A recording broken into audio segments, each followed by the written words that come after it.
Hallelujah hallelujah सब बोलेंगे hallelujah hallelujah hallelujah hallelujah hallelujah hallelujah बोलो यीशु महाराज की जय बोलो यीशु महाराज की जय बोलो यीशु महाराज की जय। मैं प्रभु यीशु के नाम में आप सबका स्वागत करती हूँ। प्रभु यीशु के नाम में सर्वांचं स्वागत करते हैं। परमेश्वर अच्छा है प्रियो। देव चांगला आहे प्रिय। प्रभु ने बड़ी दया करुणा की और आज इस 2025 के आखिर के शुक्रवार को हमें परमेश्वर के भवन में लाया है। आणि देवाने खूप मोठ्याने दया करुणा केलेली आहे की जो या वर्षाच्या शेवटच्या महिन्यामध्ये आणि शेवटच्या शुक्रवारी आपल्याला येते त्याच्या चरणात तो घेऊन अगले शुक्रवार को हम नए साल में 2026 में मिलेंगे। आणि पुढच्या शुक्रवारी आपण नवीन वर्षामध्ये भेटू। तो प्रियो हमने 2025 का पहले शुक्रवार को देखा था कि हमें मन फिराना, फास्टिंग करना और दाखरस पवित्र आत्मा से भरना, जूना मनुष्य छोड़ देना ये जरूरी है। आणि 2025च्या पहिल्या शुक्रवारी बघितलं की आपण पश्चाताप करणं, मन फिरवणं आणि नवीन जो जुना जो द्राक्षरस आहे तो काढून टाकणं, जुना स्वभाव काढून टाकणं गरजेचं आहे। तो बारे में हमने देखा था आणि त्याच्याबद्दल आपण बघितलं तो होतं। इसलिए हम नए साल में प्रवेश करने से पहले हम आज पश्चाताप का दिन है, हम पश्चाताप करेंगे। आणि नवीन वर्षामध्ये प्रवेश करायच्या अगोदर पश्चातापाचा दिवस आहे, आपण तो पश्चाताप हमें करूया। क्या पश्चाताप करना है? आपल्याला काय पश्चाताप हम करायचा जुना मनुष्यत्व लेकर चले आणि आपण जुना मनुष्यत्व घेऊन प्रभु की जाऊ। इच्छा क्या है? हम नए बने, देवाची इच्छा आहे की आपण नवीन नया बनावं। दाखरस नई मशकों में भरना है। नवीन द्राक्षरस नवीन बुद्ध्यामध्ये तो भरणं। नया दाखरस यानी प्रभु का वचन, प्रभु की बातें, प्रभु का राज्य, आणि नवीन द्राक्षरस म्हणजे देवाच्या नवीन गोष्टी आणि देवाचं नवीन पवित्र आत्मा, पवित्र आत्मा, वचन। तो नए बुदले में, नया बुदला यानी नया लाइफ होना चाहिए। आणि नवीन बुद्ध्यामध्ये नवीन द्राक्षरस म्हणजे नवीन जीवन असतं। तो उसमें भरना जरूरी है। मग त्याच्यामध्ये भरणं तो हम गरजेचं ऐसे आहे। नहीं किए आणि आपण तसं नाही केलं साल भर में वर्षभरात जुना मनुष्यत्व धारण किया आणि जुना मनुष्यत्व धारण केलेलं आहे। तो इसीलिए प्रियो आओ हम पढ़ेंगे एस्तर अध्याय 4 में हम पढ़ेंगे एस्तर अध्याय 4 आपण वाचूया। एस्तर अध्याय 4 एस्तर अध्याय 4 और उसका 11 से 11 पासून।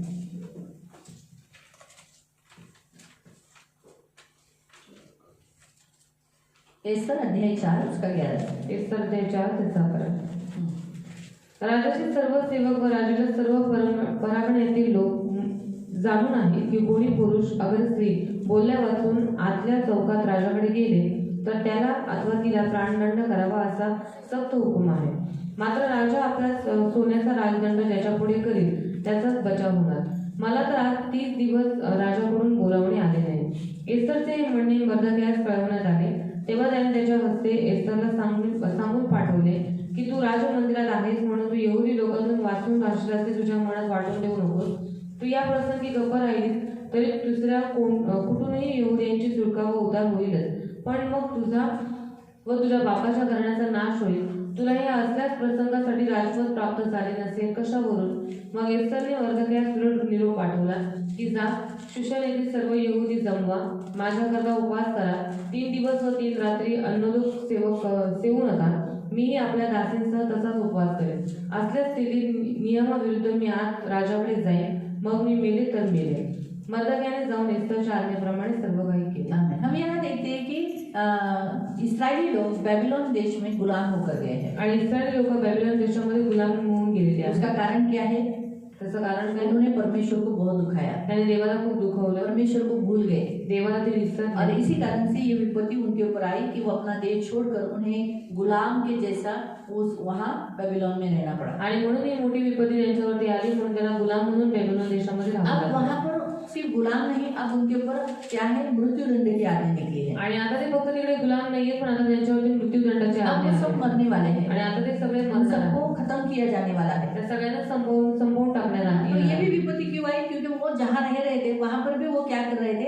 बेबीलोनी के जैसे वो लोग जी रहे थे। आणि ही विपत्ती पण त्यांच्यावरती का आली? यासाठी कारण का बॅबिलोन देशामध्ये राहत असताना ते लोक त्यांच्यासारखेच वागत होते और इसीलिए ये विपत्ति भी आ गई। आणि म्हणून ही विपत्ती त्यांच्यावरती हमें आली। मालूम है मर्दकय ने परमेश्वर के सामने जैसा जीना चाहिए वैसे जिया, लेकिन हामान के सामने झुका नहीं। ये विपत्ति इसी कारण से आई, हम ऐसे जानते हैं। लेकिन स्पिरिचुअली अगर हम देखेंगे तो वहाँ जितने इस्राएली लोग थे वो भी बेबीलोन के जैसे हो चुके थे। आणि मर्दकय जो होता तो हामानासमोर झुकत नव्हता, म्हणून आपल्याला असं वाटतं की ही विपत्ती त्यांच्यावरती आली। पण जर आत्मिक रीतीने आपण बघितलं तर जे इस्रायली होते ते बेबीलोन देशामध्ये राहून त्यांच्यासारखेच वागत तो होते. जुना मनुष्यत्व जो इसराइली जो मिस्र में रहते थे वैसे वो जुना मनुष्यत्व पहनकर चल रहे थे. आणि जसे ते जुनी त्यांचा जो जुना स्वभाव होता त्या जुन्या स्वभावानुसार ते लोक चालत होते. अब उन लोगों ने पश्चाताप का निर्णय लिया. सारी देश से देखेंगे तो एस्तर ने अपना बात बताई, अपनी दुखी भरी बताई, है ना. तो उसने एक बहाना बताया कि मैं कुछ हेल्प नहीं कर सकती. आणि एस्टरने स्वतःचं दुःख सांगितलं, स्वतःचा बहाणा सांगितलं की मी आता काही मदत तुम्हाला नाही करू शकत. अक्सर मसीह लोग भी अक्सर बहाने बताते हैं, ऐसा हुआ इसलिए मेरे से गलती हुई, ऐसा हुआ मैं कुछ मदद नहीं कर सकता. तो प्रभु नहीं चाहता कि हम बहाने बताएं. जैसे मर्दकई ने कहा कि ये सब मुझे नहीं चाहिए, तू अगर राजमहल में तू बच जाएगी ऐसा मत सोचना, तू नष्ट हो जाएगी. लेकिन परमेश्वर अपने लोगों को जरूर मदद करेगा, छुटकारा देगा, उद्धार देगा किसी न किसी उपाय से. आणि असं ख्रिस्ती लोक सुद्धा एकमेकांना बहाणा देतात की ह्याच्यामुळे झालं, त्याच्यामुळे झालं, ह्याच्यासाठी माझ्याकडनं ही चूक झाली. पण आपण असं करू नये अशी देवाची इच्छा आहे. जसं मर्दकई तिला म्हणाला की तू भलेही राजवाड्यामध्ये असशील पण तू आणि तुझं घराणं वाचवलं जायचं असा तू विचार करू नकोस. देव आपल्या इस्रायली लोकांना कशा ना कशा रीतीने वाचवेल. अभी जैसे बहुत बार हमसे जब गलतियां होती है तो हम क्या करते हैं, बहाने बताते हैं आणि आपल्याकडनं चुका झाल्याच्या नंतर आपण काय करतो, बहाणे हम सांगतो किसी और पर डालते हैं. आणि आपण कोणा दुसऱ्यावर जैसे टाकतो. इसने राजा के ऊपर डाला सारा ब्लेम. आणि जसे हे सर्व ब्लेम राजावरती और टाकतात. अक्सर हम जो गलतियां करते हैं उसके कारण हम सारा ब्लेम किसी और पर डाल देते हैं. आणि अक्सर आपण ज्या चुका करतो त्याच्यावर सगळं दोषारोपण आपण दुसऱ्यांवर टाकतो. लेकिन क्या हुआ, जब उन्होंने उपवास किया पण ज्यावेळेस त्या लोकांनी उपवास केला तो उन्होंने अपने पापों को अंगीकार तर किया. त्यांनी आपल्या पापांना कबूल क्योंकि केलं. उपवास एक ऐसा जरिया है जहां हम अपने पापों को अंगीकार करते हैं. आणि उपवास एक असा मार्ग आहे ज्याच्यामुळे आपण आपली पापं कबूल करतो. उनके गलत कामों के कारण उन्हें इतना दुख उठाना पड़ा, आणि त्यांच्या चुकीच्या कामामुळे त्यांना इतकं दुःख उनकी उचलावं लागलं. बदनामी हुई, त्यांची बदनामी झाली मृत्यू का दंड की आज्ञा मिली. आणि त्यांना मृत्यूदंडाची आज्ञा भेटली. तो वैसे ही प्रियो साल भर में हमने भी बहुत सारी गलतियां की. मग तसंच वर्षभर आपणही खूप साऱ्या चुका केल्या. उसी कारण से हमारे ऊपर दोषारोपण आया, हमारी बदनामी हुई, हमारे ऊपर कीचड़ फेंके गए, बहुत सारी बातें हो गई, हमारे बारे में बात करने के लिए लोगों को मौका मिला. आणि त्याच कारणामुळे आपल्यावरती सुद्धा दोषारोपण झालं, आपली निंदा झाली आणि त्याच्यामुळेच लोकांना आपल्यावरती बोटं उचलण्याचा संधी भेटली. तो अब इन्होंने क्या किया, मग आता ह्यांनी काय केलं, राजा या इस हामान ये बेबीलोनी लोगों के विरोध में उपवास करने के पहले उन्होंने अपने लिए क्या किया, माफी मांगी, पश्चाताप किया, उपवास कर माफी मांगी. आणि राजाने बेबीलोनच्या लोकांसाठी त्या लोकांनी उपवास करायच्या अगोदर त्यांनी सर्वात पहिले स्वतःसाठी उपवास केला आणि त्या लोकांनी देवाकडे क्षमा मागितली. तो प्रभु चाहता है कि आज हम भी उपवास में आए हैं. देवाची इच्छा आहे आज आपणही उपवासात हमने आलो साल भर में बहुत गलतियां की आणि आपणही वर्षभर खूप साऱ्या चुका केल्या. अक्सर हम हमारे बच्चों के कारण, हमारे लोगों के कारण, हमारे अड़ोसी पड़ोसियों के कारण हम बहुत बार ऐसे काम किए हैं जिससे परमेश्वर बिल्कुल खुश नहीं है. आणि आपल्या मुलांमुळे, आपल्या शेजारी पाजारी या सर्वांमुळे आपण अशी खूप वेळा अशी चुकीची कामं केलेली आहेत जी देव आपल्याला शोभा देत नाहीत. आणि नाराज तो हम लोगों से होते हैं आणि रागवतो आपण लोकांवर, लेकिन गुस्सा परमेश्वर पर निकालते पण हैं. राग देवावरती काढतो. गलतियां वो करते हैं जो परमेश्वर को अच्छा नहीं लगता. आणि चुका अशा करतो जो देवाला नाही आवडत. हम परमेश्वर ने हमारा कुछ बुरा नहीं किया, आणि देवाने आपलं काही वाईट नाही केलं, लेकिन हम क्या करते हैं, पण आपण काय करतो, हम पर मनुष्य का गुस्सा परमेश्वर पर निकालते हैं. पण माणसांचा राग आपण देवावर काढतो. हम प्रार्थना करना छोड़ देते हैं, प्रार्थना करना सोडतो, फैमिली प्रेयर में नहीं बैठते. कौटुंबिक प्रार्थना अगर हमारे करतो. घर में आपस में किसी के साथ हुआ तो हम फैमिली प्रेयर में नहीं बैठते. आणि घरामध्ये आपापसात काही जण आपण फॅमिली प्रार्थनेत बसत नाही. फैमिली प्रेयर में नहीं, अगर बैठना पड़ा कंपल्सरी जबरदस्ती है तो मन नहीं रहेगा, सपोर्ट नहीं करेंगे साथ. जिससे हमारा गुस्सा है वो प्रेयर करेगा तो उसको हाँ हम कुछ नहीं बोलेंगे.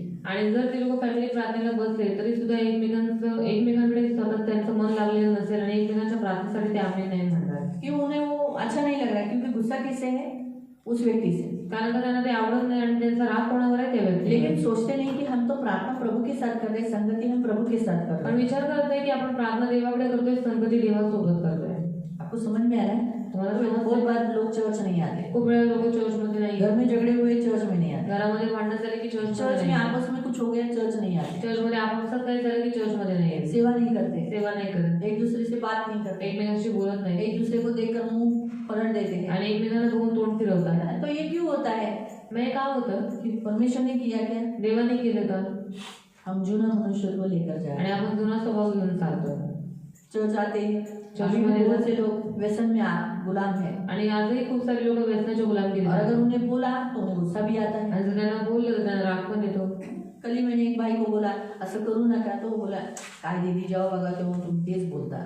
और कल मैंने एक भाई को बोला ऐसा मत करो, तो उन्होंने मुझसे कहा कि जब देखो तब दीदी मुझे ऐसे ही बोलती है. तुम्हाला चांगल्यासाठीच बोलतो ना, तो आप ये अच्छे के लिए बोल रहे हो ना. क्योंकि सारा पैसा तो दारू में ही जाता है. सगळे पैसे दारू आणि तंबाखूच्याच मागे जातात. शैतान के पीछे नहीं जाओ ना। अभी कितना जो कुछ रिटायरमेंट नजदीक आया है, आनंद ले लो रिटायरमेंट का। अभी तक वो कितना दिन, 1 महीना से भी ज्यादा हुआ काम पे नहीं जा रहे। आणि 1 महिन्यापेक्षा जास्त झाले ते अजूनही कामाला जातात. लोग गवर्नमेंट काम के लिए तड़पते हैं आणि लोक सरकारी नोकरीसाठी और तळमळ जिनको करतात. गवर्नमेंट काम है वो काम नहीं करते। आणि ज्यांना सरकारी काम आहे ते लोक काम नाही क्या करत. करना है? वो लोग दारू पी के काम पे नहीं जाते, आणि दारू पिऊन ते लोक कामावरच जात नाहीत. ये भी हो जाता है। आणि असंही होतं. तो ये बातें हम देखते हैं। तो प्रियो, गुस्सा किस पे निकालते? परमेश्वर पर। आणि राग कोणावर काढतात? देवावर. तो हम भी बहुत बार ऐसे किए हैं। आणि आपण खूप वेळेला असं केलेलं आहे. बहुत बार हमने गलत कदम उठाए हैं। आणि खूप वेळा आपण चुकीचं पाऊल उचलले. बहुत बार हमने बुरी नजर से किसी को देखा है, आणि खूप वेळेला वाईट नजरेने आपण गलत लोकांना सोच बघितलं. आई है, चुकीचे विचार माँ मनात बाप को आले. दुखाया है, आई वडिलांना दुखवले. है ना। आप जितने यहाँ जवान हो या आप जितने हो, आपको माँ बाप है तो हमने माँ बाप को दुखाया, उनका केयरिंग नहीं किया, उनका ख्याल नहीं किया, आणि आई वडिलांना दुखवले, त्यांची काळजी नाही घेतली, उनका केयर नहीं किया, उनकी जरूरतों को पूरा नहीं किया। त्यांना सांभाळलं नाही, त्यांच्या गरजा पूर्ण नाही केल्या. तो हमें उसके लिए प्रभु से माफी मांगना मग है। त्याच्यासाठी आपल्याला देवाकडे क्योंकि क्षमा हम मागावी. आगे वचन में जाने से पहले प्रभु चाहता है कि हम माफी मांगे। आणि पुढे वचनामध्ये जायच्या अगोदर देवाची इच्छा आपण क्षमा तो मागावी. 2025 में हमसे जो भी गलतियां हुई है, मग 2025 मध्ये आपल्याकडनं ज्या काही चुका झाल्या, अभी क्या क्या गलती हुई है, आणि आता काय काय चुका झाल्या आप खुद अपने लिए सोचना है आपने क्या क्या किया। ते तुम्ही स्वतः विचार करायचे की तुम्ही काय काय केलं आहे. क्या क्या किया? मूर्ति पूजा किया है क्या? मूर्ति पूजा केली आहे. जागरणा की जगह में जाए हैं क्या? जागरणाच्या ठिकाणी केलंय का? विचार किया है क्या? व्यभिचार केलाय का? व्यसन किया है क्या? व्यसन केलंय का? बाइबल नहीं पढ़ा है, बायबल नाही वाचा, प्रार्थना नहीं किया है, प्रार्थना नाही केली, या अन्य कोई ऐसे काम, किंवा अन्य काही अशी काम, वो आपको प्रभु के सामने कन्फेशन करना। ते तुम्हाला देवाच्या समोर कबूल प्रभु करायचे. चाहता है कि हम माफी मांगे। देवाची इच्छा आपण क्षमा देखो मागावी. क्या हो गया मालूम, इन्होंने जैसे माफी मांगा ना, आणि जसे या लोकांनी क्षमा मागितली परमेश्वर ने पासा पलट दिया, आणि देवाने पासा सारी पलटला. परिस्थिति बदल दी। सर्व परिस्थिती देवाने बदलली. जब तक आप दूसरों को ब्लेम करते रहोगे कभी परिस्थिति नहीं बदलेगी, आणि जोपर्यंत दुसऱ्यांवरती दोष लावत राहाल तोपर्यंत परिस्थिती कधीही आप बदलणार कभी नहीं नाही. बदलोगे, तुम्ही कधीही नाही बदलणार. आप कभी नहीं बदलोगे। तुम्ही कधी नाही जब बदलणार. तक आप दूसरों को दोष देते रहो, जोपर्यंत तुम्ही दुसऱ्यांवर दोष देत राहिला, आपका दोष देना बंद करो, तुमचा दोष देणं तुम्ही बंद खुद की करा गलतियों को कबूल करो, आणि स्वतःच्या चुका कबूल करा. और फिर देखो सब बदल जाता है, आणि मग बघा सगळं काही बदलतं. सब बदलेगा। सगळं बदलतं. तो मैंने यही कहा था, मैंने एक फैमिली से ऐसे ही कहा था, जब तक तुम दोष देते रहोगे तुम्हारी परिस्थिति कभी नहीं बदलेगी। आणि मी एका कुटुंबाला हे सांगितलं की जोपर्यंत तुम्ही दोष देत राहिला तोपर्यंत तुमची परिस्थिती कधीच नाही बदलणार. ऐसे ही रहेगा, असंच राहील. लेकिन जब तुम दोष देना बंद करो आणि तुम्ही दोष देणं बंद करा तो क्या होगा, तुम्हारी सारी परिस्थिति बदलेगी। मग तुमची सगळी परिस्थिती मतलब बदलेल. दोष देने वाला, म्हणजे दोष देणार, तुम जो दोष देते हो, तुम्ही जे दोष लावता तुम जो दोष, वो तुम सही हो क्या? आणि मग तुम्ही योग्य आहात का? क्योंकि यीशु ने कहा कारण दोष यीशु मत म्हणाला, लगाओ, तुम पर भी दोष नहीं लगा। कारण दोष लावू नका नाही तर तुमच्यावर तुम दोष सही हो लावले क्या? जातील. तुम्ही योग्य आहात का कि दोष लगाने के लिए दोष लावण्यासाठी?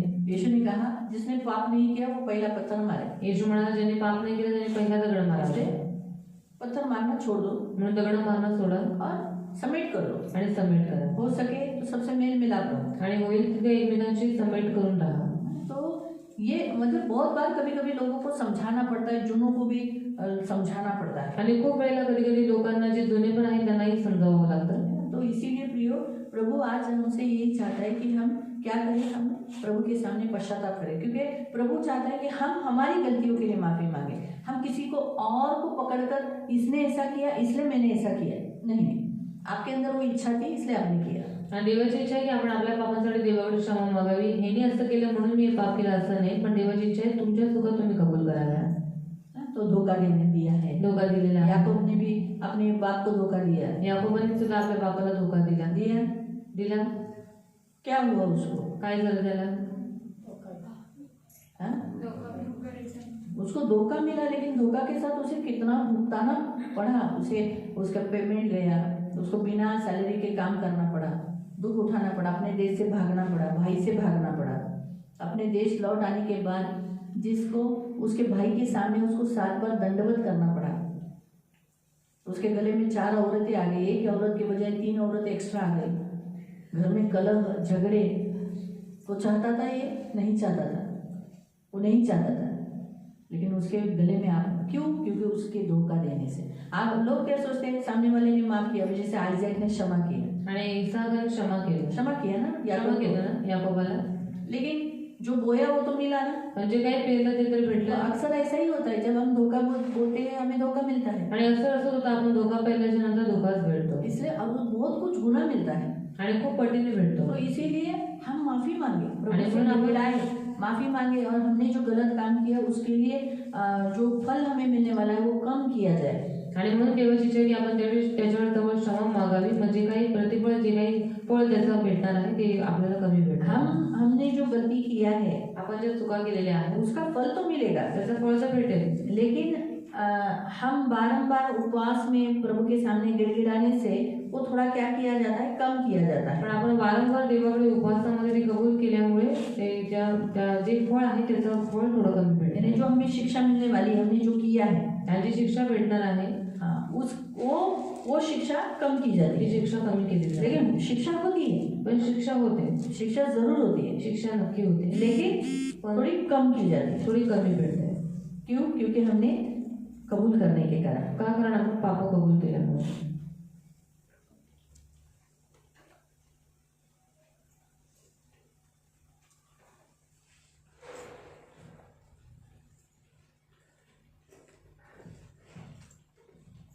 पढ़े 13 का, अय्यूब अध्याय 13,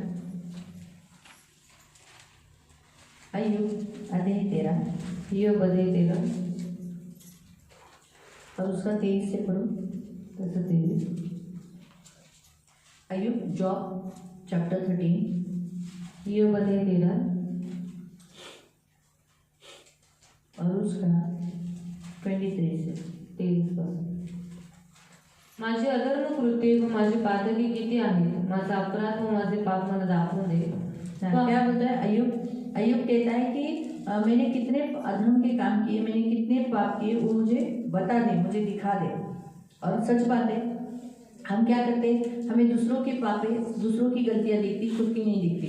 लेकिन अय्यूब ने अपने पापों के लिए प्रभु से बोला कि तू मुझे बता कि मैंने क्या किया है. ऐसा करके वो बार बार मांग रहा था कि मुझे बता करके. फिर तो आपले तोंड का लपवतोस, मला आपला वैरी का लेखतोस, इकडून तिकडे उडणाऱ्या बाणांचा तू पिछा पुरवतोस काय, शुष्क भुसाच्या पाठीस लागतोस काय, तू माझ्या नावावर कठीण शिक्षा देतोस, माझ्या तारुण्यातील पातकांचे फळ मला भोगायला लावतोस. तो हमारे ऊपर जो शिक्षा है, कठिन शिक्षा दिखता है. जब हम गलतियां करते हैं, हमें माफी तो मिल जाती है लोगों से, परमेश्वर से भी माफी मिलती है. जब हम परमेश्वर को बोलते हैं ना, प्रभु यीशु मी चुकलो, मी असं केलं, मला माफ कर, प्रभु माफ करता है. लेकिन जो किया उसकी शिक्षा तो मिलेगी, यानी वो आगे दंड जरूर देता है.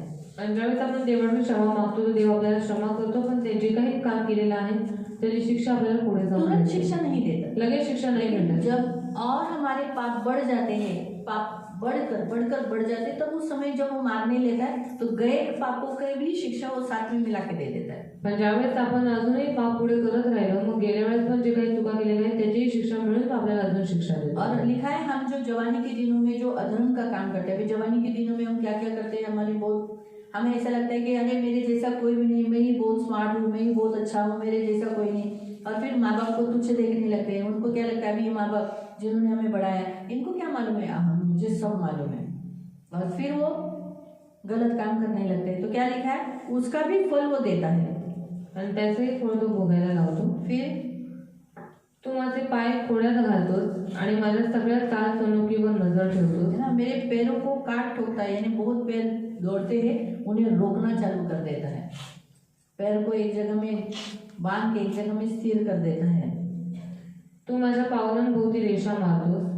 मी सडलेल्या वस्तूप्रमाणे, कचरेने खाल्लेल्या वस्त्राप्रमाणे जीर्ण झालो आहे. हाँ, तो ऐसे ही मतलब परमेश्वर जरूर शिक्षा देता है. लेकिन अगर हम लगातार बारंबार परमेश्वर से बोलते रहेंगे ना, प्रभु मुझे माफ कर, तो प्रभु क्या करता है, जो शिक्षा है वो थोड़ी क्या की जाती है, कम की जाती है. आणि ज्यावेळेस आपण जेवढी वारंवार क्षमा मागत राहतो ना, मग त्यावेळेस जी काही शिक्षा आपल्याला भेटणार आहे ती शिक्षा थोडी कमी केली जाते. इसलिए प्रियो, प्रभु के सामने अपने पापों को कबूल करके, और हम क्या बोलते हैं, प्रभु मी चुकलो, मला माफ कर. काय कोणत्या गोष्टी चुकलो ये नहीं कहते.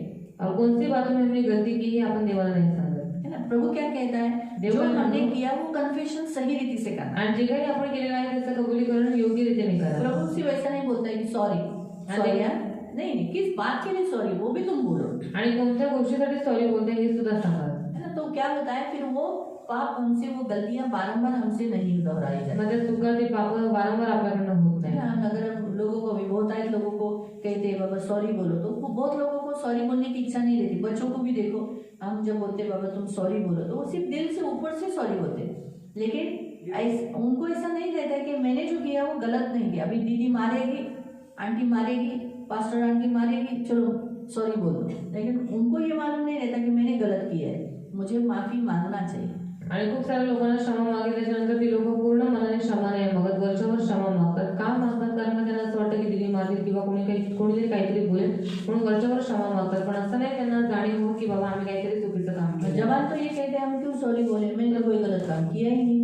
आणि तरुण म्हणतात आम्ही कशाला सॉरी म्हणावं, आम्ही तर काही चुकीचं काम केलेलंच नाही. कबूल नहीं करेंगे तो वैसे ही पाप में बने आणि रहेंगे। जर कबूल नाही केलं तर तसेच पापात बनून राहतील. इसीलिए प्रियो कन्फेशन करना जरूरी है, आणि म्हणून कबूल करणं गरजेचं आहे. परमेश्वर के पास भी, देवाच्या समोर खुदा सुद्धा, के दासों के पास भी। देवाच्या दासाच्या समोर सुद्धा. याद रखो, कभी कभी हम परमेश्वर के पास प्रार्थना करने के बाद, माफी मांगने के बाद भी हमारे पाप नहीं छूटते। आणि कधी कधी देवाकडे क्षमा मागितल्याच्या नंतर सुद्धा आपली पाप क्षमा नाही होत, नहीं, पाप छूटते नहीं। आणि ती पाप सुटत नाही. तो हमें बहुत बार अपने पाप प्रभु के दासों के सामने जरूर कबूल करना होता है। आणि म्हणून खूप वेळेला कधी कधी आपल्या दासाच्या समोर सुद्धा आपल्याला आपली पाप कबूल करणं क्योंकि गरजेचं प्रभु आहे. कहता है कि हाँ तू अनदेखे प्रभु के पास तो माफी मांगी, लेकिन मैंने जिसे चरवाहा बनकर रखा है तू उसे माफी मांग, उसके सामने कन्फेशन कर। न दिसणाऱ्या देवाकडे तू क्षमा मागितलेली आहेस, पण माझी इच्छा आहे की जो दिसणारा जो माझा जो दास आहे त्याच्यासमोर तू आपली पाप कबूल करावी. और जब हम प्रभु के दासों के सामने कन्फेशन करते हैं, अभी हर कोई तो अपने प्रभु के दासों के पास ऐसा आकर तो नहीं बोलेगा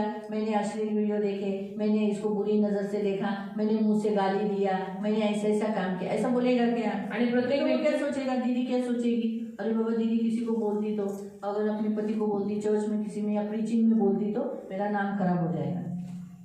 ये डर शैतान लाता है ताकि आप कन्फेशन नहीं करें, क्योंकि उसको मालूम है कि जहाँ अगर यहाँ कन्फेशन करेंगे तो क्या हो जाएगा, इसके पाप छूट जाएंगे।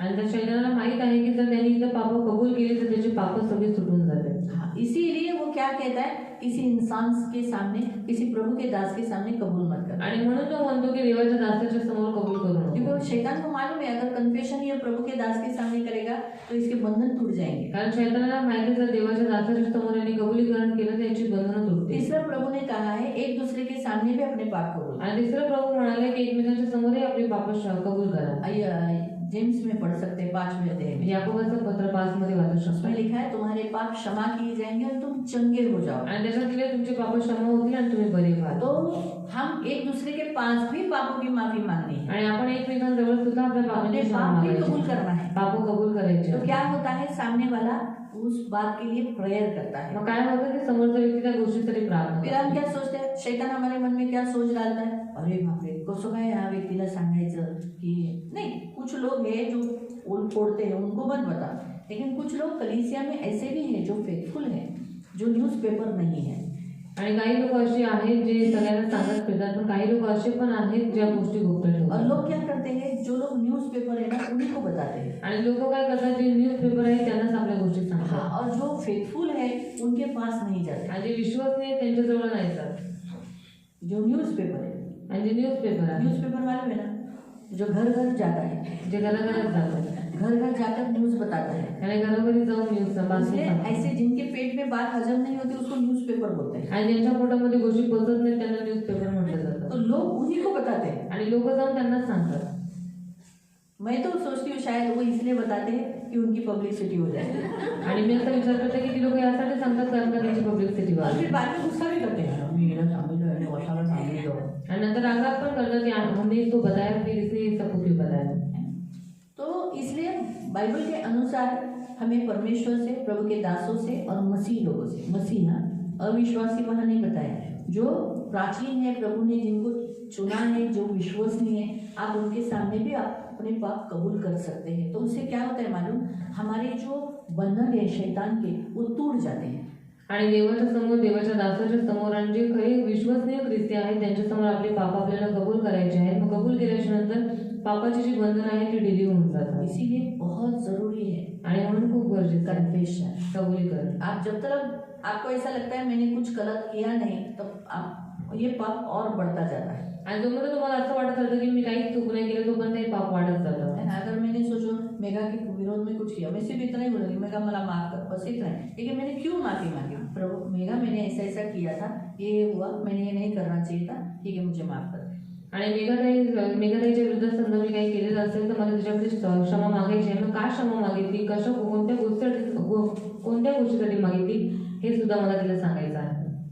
सिर्फ जाके तो सॉरी माफ कर दो ऐसा नहीं. आणि फक्त जाऊन सॉरी मला माफ कर असं नाही. मेरे से गलती हुई, मैं एक प्रभु की दासी हूँ, मेरे से ऐसा नहीं होना चाहिए था, मुझे माफ कर. आणि माझ्याकडनं चूक झाली, मी देवाची दासी आहे, मला असं नव्हतं करायला पाहिजे होतं, मला क्षमा फिर कर. आप भी कैसे बोलना चाहिए? सोचो इस तरह भी बड़ी होती जा रही तो सोचो उससे कुछ गलत काम हो रहा है तो उसने कैसे माफी मांगनी चाहिए? आणि कैसे बोलना चाहिए की सॉरी मावशी मी चुकली आहे, मला माफ कर, मी तुला उलटं बोलली, तू माझ्यापेक्षा मोठी, मी एक ख्रिस्ती आहे आणि एक ख्रिस्ती व्यक्ती अशी बोलली नाही पाहिजे, उलटं पुलटं बोलली नाही पाहिजे, तर मला माफ कर. तो आपको समझ में आया? तो जब आप कौन हो ये जब बताते हो, आप बताना है आप कौन हो, आणि तुम्हाला सांगायचं तुम्ही कोण आहात, उस व्यक्ति को. त्या व्यक्तीला. आप सिर्फ क्या बोलते हो? तुम्ही फक्त काय बोलता? सॉरी.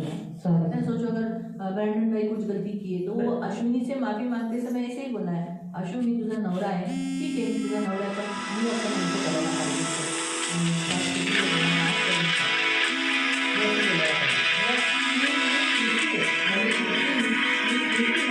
आम्ही मसीहपती है ना. तो ख्रिस्ती टॉट चालू झाली.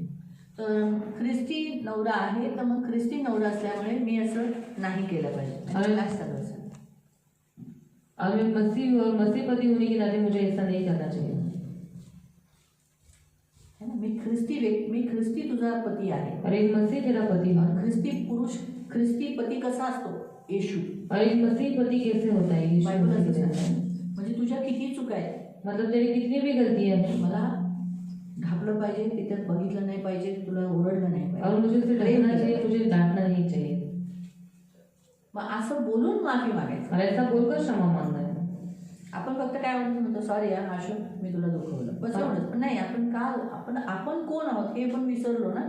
हम कौन है ये हम भूल गए. जेव्हा आपण माफी मागताना जेव्हा आपण असं बोलतो ना की अरे मी एक ख्रिस्ती पती आहे, म्हणजे ख्रिस्त आहे, मी ख्रिस्ताचं प्रतिरूप आहे मी आता, आणि मी चुकलो आहे खूप, असं नाही करायला पाहिजे. मग पुढच्या वेळेला काय होईल माहिती, ओरडताना काही गोष्टी करताना लक्षात राहील, नाही मी ख्रिस्ताचं स्वरूप आहे, ख्रिस्ताचं प्रतिरूप आहे, एक नवरा म्हणून, येशूचा नवरा म्हणजे येशू हा जो नवरा आहे कलीसियाचा, मंडळीचा, तसा मी आहे माझ्या अश्विनीचा. मला तसं नाही. मग ते हमेशा आठवणीत राहतं. मग आपल्याला याद रहते. जेव्हा आपण अशी माफी मागतो ना, त्यावेळेला तिथे क्षमा मागते, फरक पडतो. उस समय पर बहुत फरक पडता है. आपण जेव्हा देवाला म्हणतो प्रभू मी चुकलो, तू माझा देव आहे, मी तुझं मुलं आहे, आणि मला असं नाही केलं पाहिजे. एका देवाच्या मुलांनी अशा चुका करणं प्रभूच बरोबर नाही, मला माफ कर. अब मैंने गलती की, मुझे क्षमा कर, मैं तेरा बेटा हूँ और तेरा बेटा होने के नाते मसीह व्यक्ति ने ये सारी गलतियाँ करना शोभा नहीं देता, मुझे क्षमा कर. कारण ख्रिस्ती लोक तर चुकत नाही, ते बलवान आहे. और मसीह लोग तो गलतियाँ करते नहीं क्योंकि वो बलवान है. मी निर्बल आहे अजूनही प्रभू, मैं अभी भी निर्बल हूँ, बलवान कर, तू मुझे बलवान कर. हालेलुया. हालेलुया. मागूया माफी. तो क्षमा मागेंगे. तर आपण देवाकडे माफी मागू. जर तुम्हाला गुडघ्यावर यायचं असेल गुडघ्यावर येऊ शकता. सरळ औंधे मुख पडायचे, औंधे मुख पडा. ज्यांना नाही येत असं झोपून माफी मागता ते उभे राहून माफी मागू शकतात, गुडघ्यावर माफी मागू शकतात. बाकी के अपन जिनको औंधे मुंह आता है प्रभु के सामने झुक जाओ, दंडवत डालो. बाइबल में क्या लिखा है? गलती में पकड़े गए ना, पकड़े गए, तो अभी हम क्या करना चाहिए? प्रभु के सामने दंडवत डाल देना चाहिए, प्रभु से माफ़ी मांगे. ठीक है. प्रभु सचमुच हम बहुत पापी हैं प्रभु, हमें क्षमा कर. और हम विश्वास रखते हैं तुमने हमें क्षमा किया है. यीशु के लहू से कवर करते हो प्रभु. पवित्र पिता हम सबको तेरे लहू तले लाते. 2025 में हमसे ऐसे बहुत सारे काम हुए जो तुझे महिमा नहीं दी है, इसलिए हमें माफ़ कर दे प्रभु, हम पर दया कर. हम सभी को यीशु के लहू से कवर करते हो. और कलीसिया में भी प्रभु, सियोन कलीसिया में भी बहुत आए लोगों ने तुझे महिमा नहीं दी, उन्हें माफ़ कर दे प्रभु, यीशु के नाम से आमीन.